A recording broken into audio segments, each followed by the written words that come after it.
Jason Fairchild. I'm the CRO and co-founder at OpenX.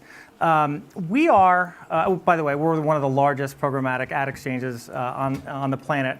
And I want to talk about quality. We are at an inflection point in programmatic, yet another inflection point. And the inflection point revolves around decisions we all make now and in the future around quality that will unlock the growth in programmatic that is ahead of us.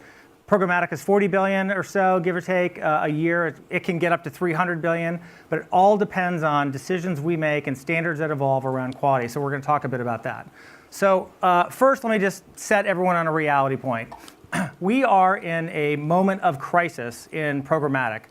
I'll say it again, a moment of crisis. And that crisis is around brand trust. 72% of brands don't trust programmatic. That is just awful. Right? It's just awful and not sustainable. It will not get us to 300 billion unless we solve that problem, right? Part of the problem is that we've seen so much growth over the last 6 years that, in any new industry, whether it's telecom, .com, whatever it is, high growth is often accompanied by Wild West players, bad actors, bad behaviors, right? That has been true with programmatic and we have to solve it. So it's not just a few research papers saying there's a trust problem in programmatic. It's the largest brands in the world coming out saying, hey, you need to fix this problem. You need to clean up programmatic. We need to trust programmatic. And the good news here is it's top of the agenda. It's top of their agenda to talk about that we fix programmatic, and there's a very specific reason why. And the reason why is that programmatic is uniquely positioned and built to solve their key challenge. So what challenge is that? Brands need to reach their audience on a one-to-one basis with personalized messages in a very fragmented media environment. That can only be done with programmatic. It's uniquely built to solve this problem. So therefore, brands are saying it's the number one item on our agenda to make this trustworthy. How do we do it? What are the levers available to us? And frankly, for the last 6 years, there haven't been levers available around quality. What are they? I think there's 3 buckets.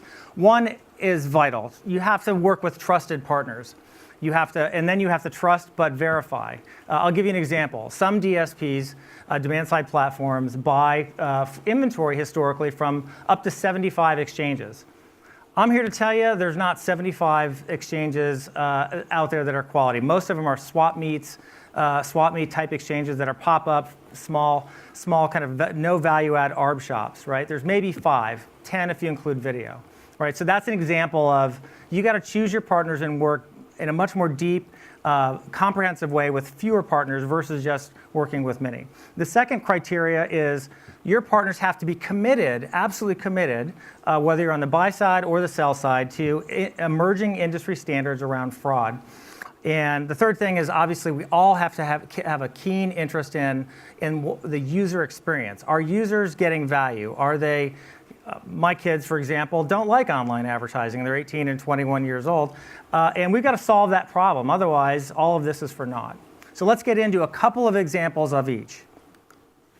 On the trusted partnership side, I'm going to talk about auction mechanics, which is near and dear to our heart.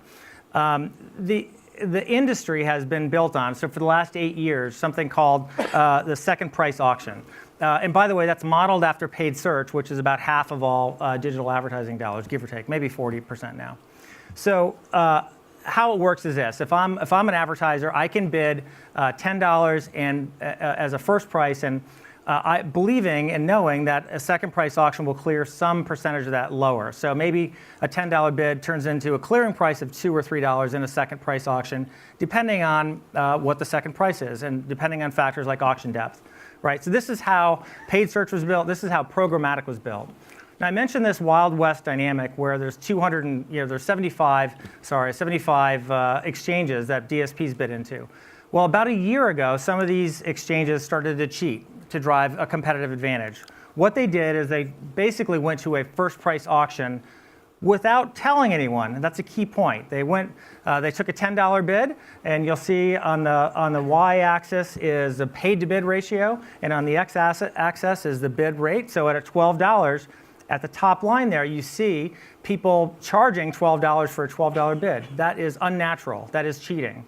And by the way, that goes all the way out to $50, and we're seeing the same thing at $50. Brands are paying $50 when they bid $50 for a high-value user in the right context. They're paying all of that $50. And it's artificial, it's wrong, and it's not being communicated to brands properly or at all, right? If I'm a brand and that happens to me, that's fraud, right? That's how I interpret it. And it's got to be weeded out of the environment. And that comes down to know your partners, go deep with your partners. Get in writing, trust but verify. Get in writing that if you're a brand, you want to know that your DSP is buying through exchanges where it's fully transparent what type of auction they're running, so you can work within it. First price auctions are not inherently bad. Doing so without brand consent is fraud in my mind. Okay, so that's one example of working with trusted partners. GDPR, I'm not going to get into a whole, I think there's an upcoming session on this, but I do want to say one thing as it relates to trusted partners here.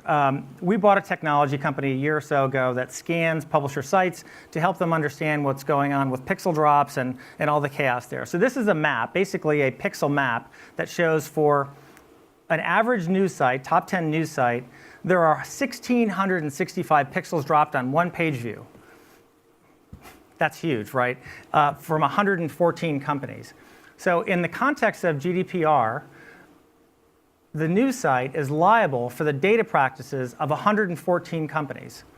Like, how sustainable is that? How feasible is it for them to monitor the data practices? I can answer that question. It's not. It's not feasible. So what does that mean? They have to work with fewer partners, and they have to go deep, understand the nature of those partners, and they have to trust those partners.